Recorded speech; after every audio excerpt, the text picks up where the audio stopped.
Hello and welcome back to EduBridge IAS. I am Vishal Singh and you're watching the sixth lecture in our climatology series under geography.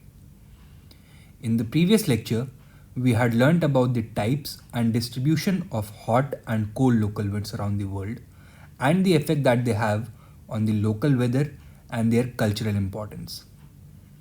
This lecture is going to cover the topic of jet streams. We are going to learn about what jet streams are, their types, the mechanism of their formation, their effect on weather, and their commercial applications. But before we do that, you must keep one thing in mind that jet streams are part of the upper tropospheric circulation.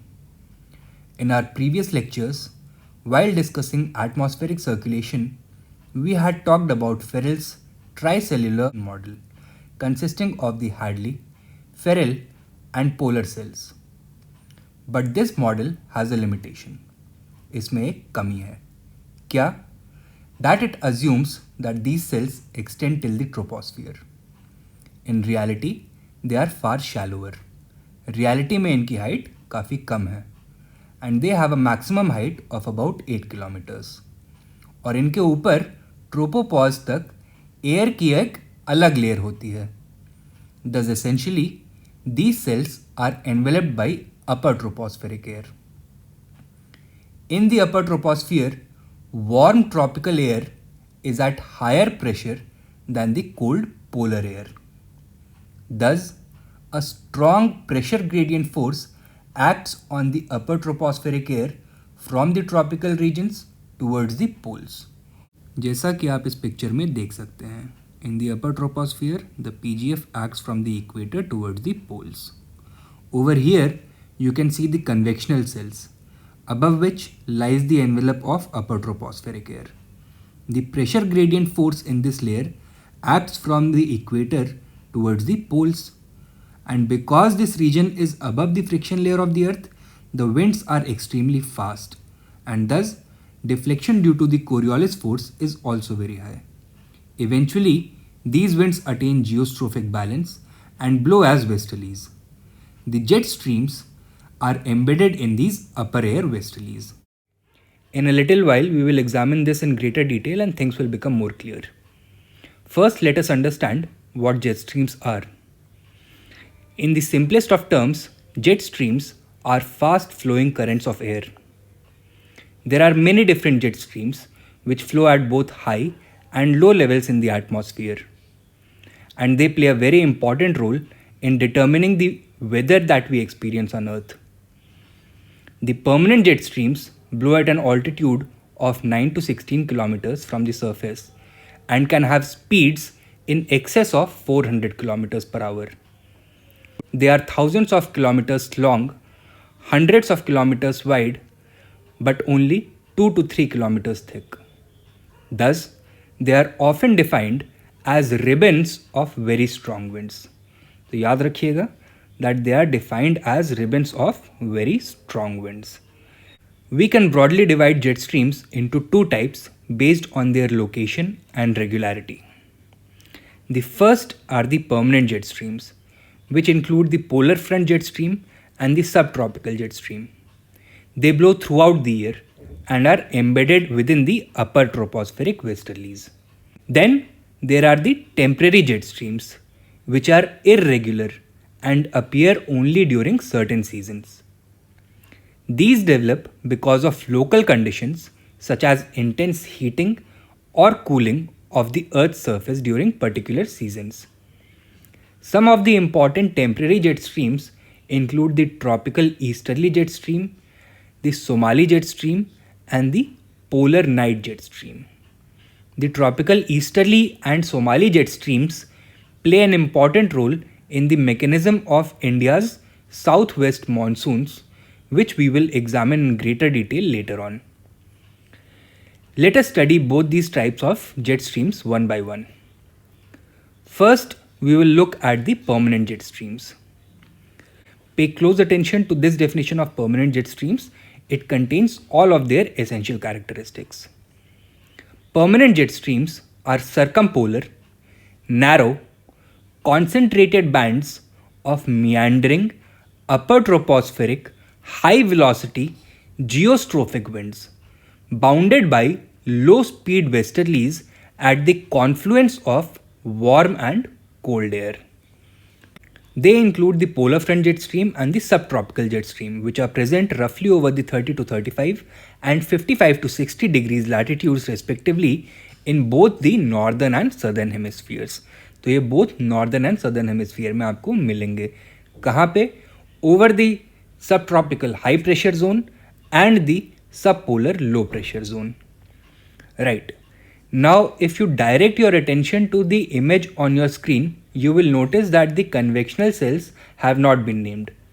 Rather, the air masses present at different latitudes have been identified. That is, tropical, temperate, and polar air. One of the ways in which these air masses differ from each other is their temperature. This tells you that temperature differences must surely play a major role in the genesis of jet streams. So let us see how these jet streams originate. Jet streams develop where air masses of different temperatures meet in the upper atmosphere. Now, as you can see in the image on the top right of your screen, when warm air meets cold air, a jet stream is formed at the boundary of these air masses in the upper troposphere. The difference in temperature between these air masses creates a huge pressure gradient leading to the swift movement of air. And greater the temperature difference, the stronger is the jet stream. तो in air masses के temperature में जितना ज़्यादा difference होगा, jet streams उतनी ज़्यादा strong होंगी. To understand this concept better, let us conduct an experiment. I want you to imagine a column of air. आपको अपनी स्क्रीन पर दिख रहा होगा.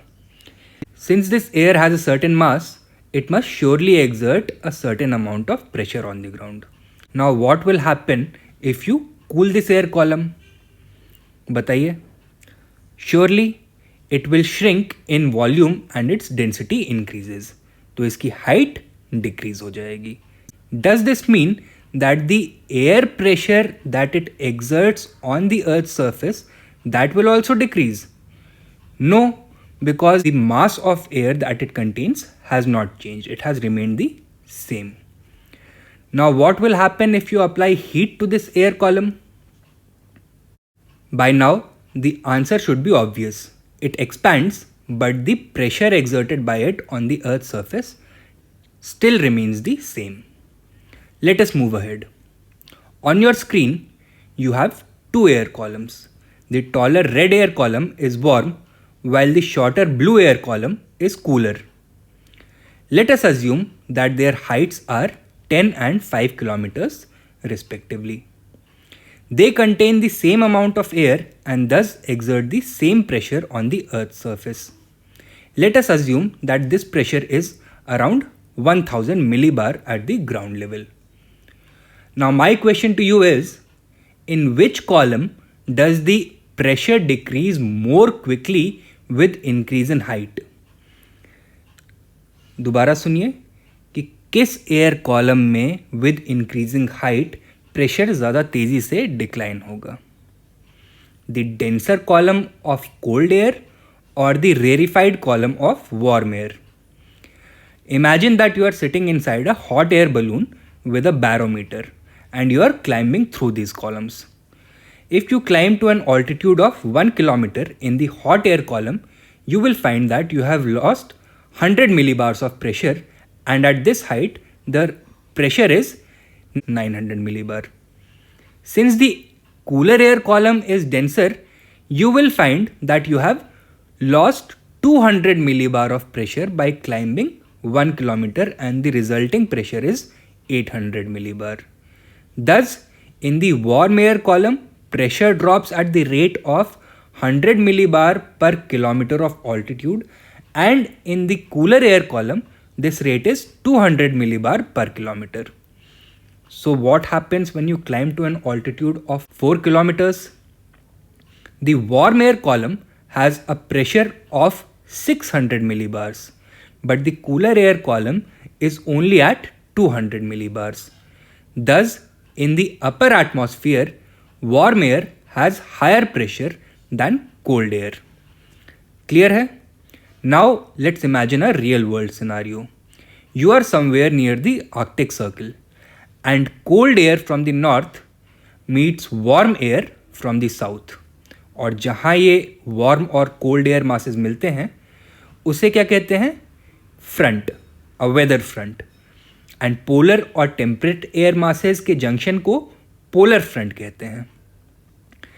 Within the warm air mass, at a certain height, you encounter pressures of 500 and 400 millibar. Will you have to climb the same height within the cold air mass to get the same pressure? No, and we have just seen why. They occur at much lower altitudes because the cold air is denser. This means that along the front, the pressure suddenly drops as you move polewards. So there is a sharp pressure gradient. Now imagine 2 points, A and B. Both of these points are at the same altitude. इनकी height same है. But do they have the same pressure? The answer is obviously no. What is the pressure at point B? Is it higher or lower than 500 millibar? Since B is located at a lower height than the 500 millibar isobar, its pressure must be higher. ठीक है? Let's say that this is 550 millibar. Now come to point A. Since it is located at higher altitude than the 400 millibar isobar, its pressure must be lesser than 400 millibar. Let's assume it is 250 millibar. Thus, there is a huge pressure difference of around 300 millibar at this altitude between the warmer and the cooler air. Hence, a strong pressure gradient force applies on air from point B towards point A. Clear है? Now my question to you is whether wind starting from point B will be able to cross the front and reach point A. क्या B से चलने वाली हवा इस front को cross करके point A तक पहुंच पाएगी या नहीं? To answer this question, we will have to understand the concept of geostrophic winds. We have previously learned that on the surface there are three major forces which govern wind velocity and direction. कौन सी? The pressure gradient force, Coriolis force and friction. We had also learnt that the magnitude of the Coriolis force depends on the momentum of a moving body. Momentum is the product of mass and velocity. Thus, greater the velocity, greater is the deflection due to the Coriolis effect.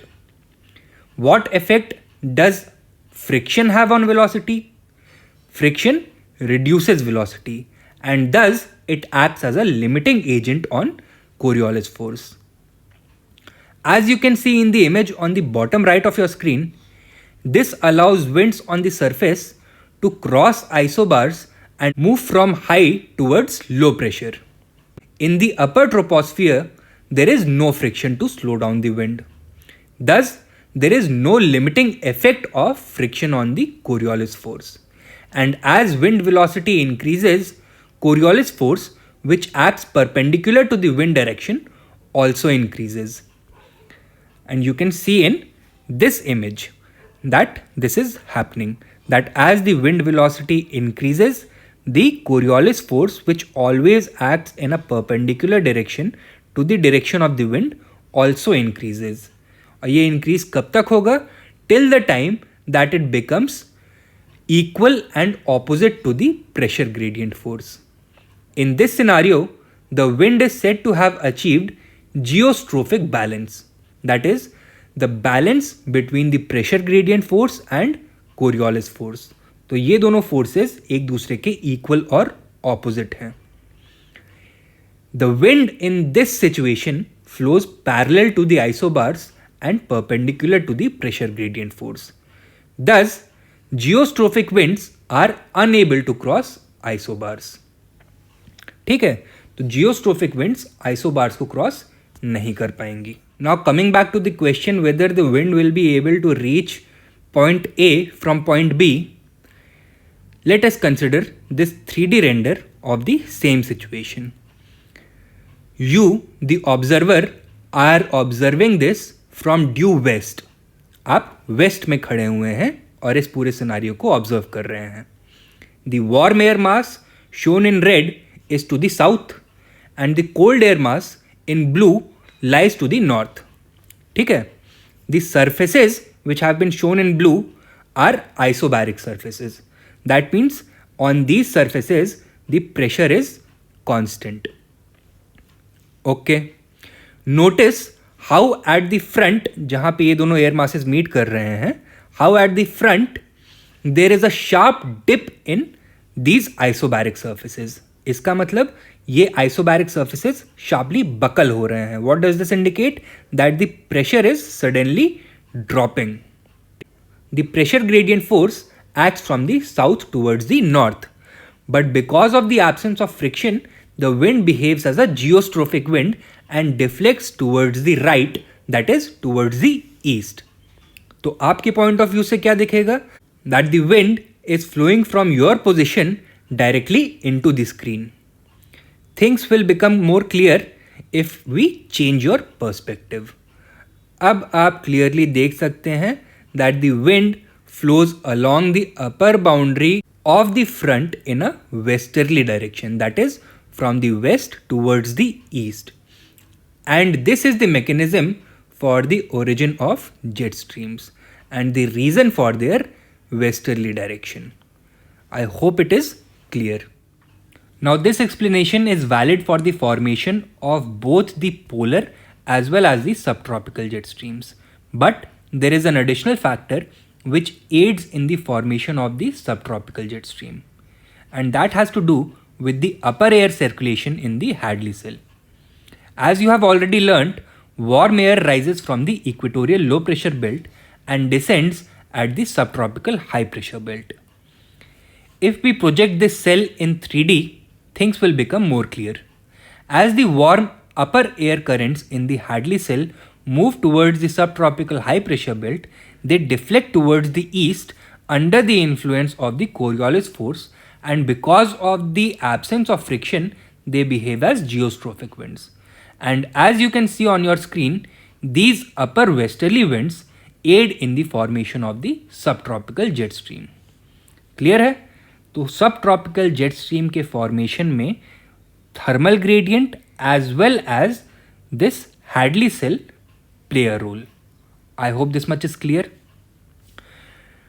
Now that we have learnt about the mechanism of their origin, let us take a look at the seasonal variation in their strength and location. We already know that the strength of the jet stream depends on the temperature gradient at the front. The greater the temperature gradient, the stronger is the jet stream. So my question to you is, are jet streams stronger during the summer or during the winter? Now see, the poles are tilted away from the sun during the winter season, and thus they become very cold. In contrast, the tropics receive direct sunlight all throughout the year. है ना? Thus, the temperature difference between these two regions is the greatest during the winter, and as a result, jet streams are stronger during the winter season. My next question to you is, which jet stream is stronger, the polar front jet stream or the subtropical jet stream? अब यहाँ पे भी same reasoning apply करेगी. Since the temperature difference along the polar front is much greater than the temperature gradient at the subtropical front, the polar front jet stream is stronger than the subtropical jet stream. So what is the reason? That among these three air masses, the tropical air mass is the warmest and the polar air mass is the coolest. The temperate air mass has intermediate temperature. But इन तीनों air masses के बीच के temperature difference को अगर consider किया जाए तो the difference between the temperate and polar air mass is greater than the difference between the temperate and tropical air masses. Therefore इस reason में फॉर्म होने वाली पोलर जेट स्ट्रीम ज़्यादा स्ट्रॉन्ग होगी. Similarly, jet streams in the northern hemisphere are generally stronger than those in the southern hemisphere. The reason for this is that there is a greater distribution of land in the northern hemisphere while the southern hemisphere has a vast expanse of ocean. तो northern hemisphere में land ज़्यादा है, इसलिए वहाँ uneven heating and cooling होती है, और southern hemisphere में वाटर ज़्यादा है, इसलिए वहाँ इवन हीटिंग होती है. Further, because of the presence of water, the southern hemisphere is cooler. Thus, the temperature gradients in the southern hemisphere are gentle and the jet streams are weaker. Now, there is also seasonal variation in the position of the jet streams. Like the pressure belts on the surface of the earth, jet streams also shift with the apparent movement of the sun. ठीक है? During the northern winter, when the sun is overhead the Tropic of Capricorn, the cold polar air mass expands, and thus the jet streams also migrate towards the equator. तो winter में क्या होता है? Sun is overhead at the Tropic of Capricorn, and a greater region of the northern hemisphere comes under the influence of the cold polar air mass. तो इसके साथ साथ polar front और पोलर फ्रंट जेट स्ट्रीम भी towards the equator shift कर जाते हैं. The opposite of this happens during the summer. As the sun apparently moves towards the Tropic of Cancer, polar air mass क्या होगा? It will shrink, and the polar front along with the polar front jet stream recedes back towards the poles. ठीक है? The effect of the seasonal migration of air masses and jet streams is most prominent in which region? The polar region, the temperate region, or the tropical region? The answer would be the temperate region. क्यों? Because सारी shifting इसी region में हो रही है. And this is the primary region for the high weather variability experienced in the temperate zone. Now, if you recall the definition of jet streams, one of its features was that it meanders. This means that jet streams do not follow a straight path. Rather, their path creates wave-like patterns, and in wave-like patterns को बोलते हैं Rossby waves. The reason behind this phenomena is the changing temperature gradient between the air masses and the law of conservation of angular momentum. तो एक reason तो हम पहले भी देख चुके थे कि जब टेम्परेचर ग्रेडियंट चेंज होगा तो उसकी वजह से जेट स्ट्रीम की वेलोसिटी, उसकी स्ट्रेंथ भी चेंज होती है. So that is one reason. What is the other reason? The law of conservation of angular momentum. This law states that if no external torque is applied to a rotating body, its angular momentum will remain constant. Now, if you see the formula given on your screen, the angular momentum, that is L, is the product of a rotating body's moment of inertia I and the angular velocity omega. And the moment of inertia is proportional to the square of radial distance. Now, if for some reason the angular velocity decreases, in order to conserve angular momentum, the radial distance will have to increase, thus increasing the moment of inertia. Let us study this through the help of an illustration. Many of you must be aware of the sport of figure skating. The athlete, after applying initial torque, spreads her arms and legs, thus increasing the radius of rotation. Further, she has balanced her body on the tip of her skate in order to reduce friction. Notice how her speed of rotation is mild as her body is outstretched.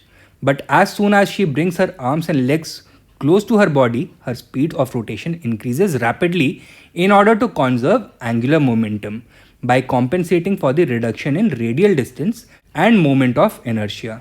The same law applies to the upper troposphere westerlies, including jet streams. Since the Earth is spherical, radial distance between the axis and the surface will progressively decrease as you move from the equator towards the poles. तो radial distance सबसे ज़्यादा कहाँ पे होगा? At the equator. Radial distance is the distance between the surface of the earth and the axis of rotation. जैसे जैसे आप poles की तरफ जाएंगे ये डिस्टेंस कम होता जाएगा. And what happens if the jet stream becomes weaker due to reduction in the temperature gradient? It will conserve angular momentum by increasing the radius of rotation. That means it will track towards the equator. And when the temperature gradient strengthens, its velocity will increase. Thus, again to conserve angular momentum, it tracks towards the poles. In this manner, jet streams meander. This meandering of the Rossby wave follows an oscillation pattern known as an index cycle. This cycle has 4 distinct stages and occurs over a period of 3 to 6 weeks. ठीक है, तो Rossby wave stable नहीं होती है, ये oscillate करती है और इसके ऑसिलेशन के साइकिल को बोलते हैं index cycle. In the first stage जो आप यहाँ पे देख सकते हैं, the Rossby wave is stable and the jet stream is strong. तो जब जेट स्ट्रीम स्ट्रॉन्ग होगी, रॉसबी वेव्स स्टेबल होंगी and the winds move mostly in a straight line, right. As the jet stream will weaken, तो क्या होगा, the polar front will slacken, तो इसमें ढिलाई आएगी and the cold air mass from the poles begins spilling into the temperate regions. तो जो cold air poles पे कन्फाइंड थी अभी तक, वो टेम्परेट रीजन्स में स्पिल होने लगेगी, right, as you can see over here. Conversely, the warm air also starts invading the territory of the polar regions. ठीक है, ये भी आपको दिख रहा है. थर्ड स्टेज में ये मियांडरिंग सबसे मैच्योर हो जाती है and this process continues till a mass of cold air is pinched off by the surrounding high pressure and the initial pattern is restored. Clear hai? Now that we have understood the reason for meandering and oscillation of Rossby waves, let us try to understand them better.